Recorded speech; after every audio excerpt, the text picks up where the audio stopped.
Merci Monsieur le maire, chers collègues, Madame l'adjointe. Alors à Angers, nous poursuivons en effet notre soutien à la culture sous toutes ses formes, enfin presque.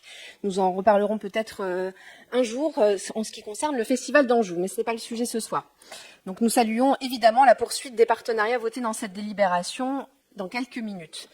Mais tout cela ne lève aucune de nos inquiétudes, ni celle des structures culturelles concernées. Comme vous le savez, chers collègues, on en parle suffisamment dans l'actualité, les coupes budgétaires décidées de façon unilatérale, sans concertation par la présidente de région Christelle Morancet, mettent en péril un bon nombre de projets de structures dans notre ville. Nous avons toutes et tous été alertés par les très nombreux acteurs culturels d'Angers. Sans leur aide précieuse et sans le travail de dialogue et de recoupement fait entre autres par ma collègue Céline Véron, nous ne saurions pas aujourd'hui avec exactitude l'ampleur du désastre. C'est dire si l'accès à l'information budgétaire des collectivités, pourtant bien obligatoire, est un vrai parcours du combattant. Mais la culture, elle ne se tait pas. Elle dénonce haut et fort ces coupes violentes et idéologiques et antidémocratiques faites au détriment de notre bien commun, cet outil immatériel, pourtant si précieux d'émancipation collective et individuelle. Alors quand une collectivité comme la région supprime, il faut le dire, près de 800 000 € de subventions à une vingtaine de structures de tout l'État et sur tous les champs de la culture uniquement pour Angers, que fait-on ?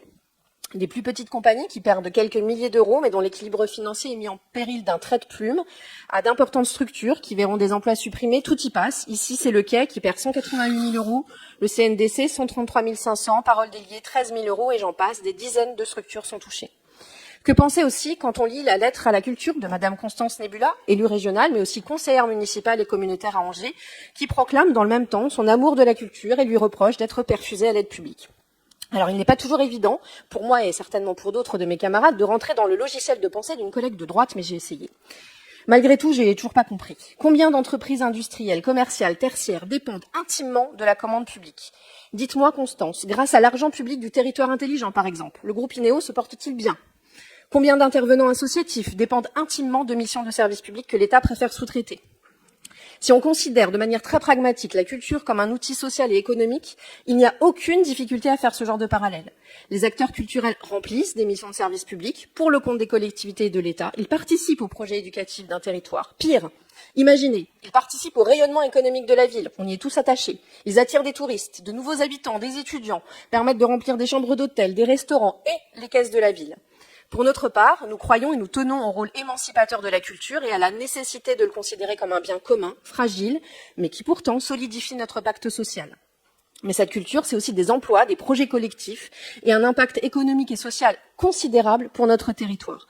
Ce que fait Christelle Morancet et sa majorité, dont vous faites partie, Madame Nebula, mais aussi Monsieur Brancourt ou Madame Dauvillon, est dénué de tout bon sens, quelle que soit notre appartenance politique, nos objectifs, nos biais, nous devons dire non. Alors nous attendons ce soir donc de votre majorité municipale des réponses claires sur ce qui va être entrepris encore pour préserver les structures de notre territoire si jamais le budget et les décisions de la majorité de Christelle Morancet étaient votées, hélas, en cette fin de semaine. Merci à vous. Merci Madame Chaudière. Y a-t-il... Alors, je vous préviens tout de suite que si c'est pour me refaire le débat régional en anticipation de dans 3 jours, comme je ne laisserai pas les conseillers régionaux de la majorité répondre, je ne laisserai pas plus les conseillers régionaux de l'opposition en passer une deuxième ou une troisième couche. Vous êtes prévenue, Madame Richard. J'ai été au bout de l'intervention de Madame Chaudière. Je considère donc que vous ne demandez pas la parole. Mes chers collègues, dans ces conditions, vous entendre, Madame Schweitzer, nous lire le discours que vous avez sans doute prévu de tenir jeudi ou vendredi en fin de semaine, puisque vous appartenez à l'opposition régionale, comme Madame Richard, comme Madame Véron. Au cas où vous ne l'auriez pas complètement mesuré, nous ne sommes pas dans l'enceinte régionale. On est ici dans l'enceinte municipale. Moi, j'ai entendu la première phrase, vous saluez le fait que la ville d'Angers soutienne et ne diminue pas son soutien à la culture. La fin de la première phrase laissant entendre que vous aviez des choses à dire sur le festival d'Anjou, je suis pressé de l'entendre. Parce que vos amis ont systématiquement voté contre tous les soutiens que la ville d'Angers a fait au festival d'Anjou. Donc, si demain, par extraordinaire, vous nous demandiez de rétablir ce que vous ne vouliez pas qu'on mette en place il y a 8 ans, je le savourerais de manière particulière. Dans l'intervalle, vous avez fait une intervention à vocation régionale, super.